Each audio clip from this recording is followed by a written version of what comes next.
semuanya, Assalamualaikum warahmatullahi wabarakatuh. Perkenalkan, nama saya Kusnan Ziza, NIM 12210183074. Saya dari jurusan Tadris Bahasa Indonesia kelas 6B. Kali ini saya akan memaparkan materi mengenai teks narasi berupa cerita fantasi, yaitu KD 3.4, menelaah struktur dan kebahasaan teks narasi cerita fantasi yang dibaca dan didengar. Selanjutnya, KD 4.4 menyajikan gagasan kreatif dalam bentuk cerita fantasi secara lisan dan tulis dengan memperhatikan struktur dan penggunaan bahasanya. Tujuan pembelajarannya yaitu yang pertama, dapat menentukan struktur dan karakteristik cerita fantasi yang dibaca atau didengar. Yang kedua, peserta didik dapat menelaah hasil melengkapi cerita fantasi dari segi struktur cerita fantasi. Yang ketiga, peserta didik dapat memperbaiki cerita fantasi dari segi diksi, kalimat dialog, kesalahan tanda baca, dan selanjutnya, peserta didik dapat mengomentari cerita fantasi dari segi struktur dan bahasanya. Tujuan pembelajaran yang terakhir yaitu peserta didik dapat merencanakan pengembangan cerita fantasi dan menulis cerita fantasi dengan memperhatikan pilihan kata, kelengkapan struktur, dan kaidah kalimat atau tanda baca atau ejaannya. Langsung saja, materi yang pertama yaitu mengenai struktur cerita fantasi.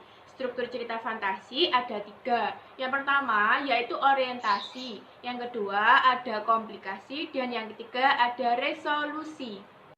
Langsung saja kita bahas yang pertama yaitu orientasi. Orientasi cirinya yaitu pengenalan tokoh, pengenalan watak tokoh, pengenalan latar, dan pengenalan konflik.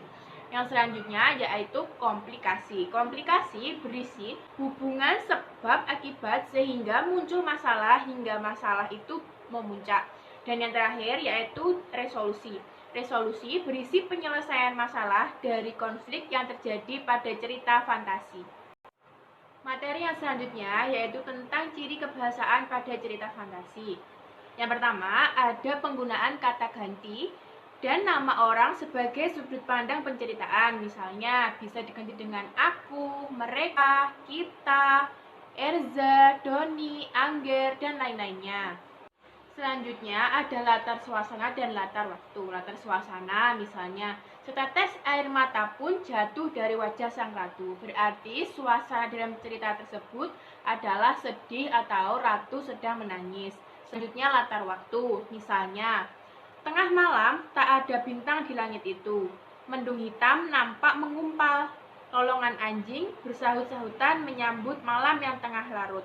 Berarti latar tersebut dapat ditentukan pada malam hari. Ciri kebahasaan selanjutnya yaitu penggunaan kata atau ungkapan keterkejutan. Misalnya, kata tiba-tiba, kata tanpa diduga, atau di tengah kebahagiaannya datanglah musibah itu. Nah, di atas termasuk salah satu contoh penggunaan kata atau ungkapan keterkejutan. Materi selanjutnya yaitu merencanakan cerita fantasi. Langkah yang pertama yang harus kalian ketahui, kalian harus menentukan ide penulisan atau ide cerita fantasi. Misalnya, kalian menemukan ide tentang hewan komodo. Nah, kalian bisa melakukan pengamatan atau mencari referensi mengenai apa itu komodo dan di manakah komodo itu berasal. Nah, seperti itu. Langkah yang kedua yaitu penggalian ide cerita fantasi. Nah, kalian bisa membaca banyak referensi buku, pengetahuan, atau lain-lainnya dari internet atau dari buku-buku, atau kalian bisa mengunjungi perpus atau sebagainya. Ide cerita fantasi juga dapat diperoleh dari membaca legenda dan pengalaman mitos-mitos lokal atau daerah tersebut. Langkah yang ketiga yaitu kalian harus membuat rangkaian peristiwa. Setelah kalian membuat rangkaian peristiwa, langkah yang keempat yaitu kalian harus mengembangkan cerita fantasi tersebut. Jadi dari deretan peristiwa yang sudah kalian temukan, kemudian kalian kembangkan wataknya, tokohnya, alurnya, temanya agar menjadi cerita fantasi secara utuh. Nah, itu tadi materi yang dapat saya sampaikan. Apabila ada kurang lebihnya, saya mohon maaf. Sekian dari saya. Wassalamualaikum warahmatullahi wabarakatuh.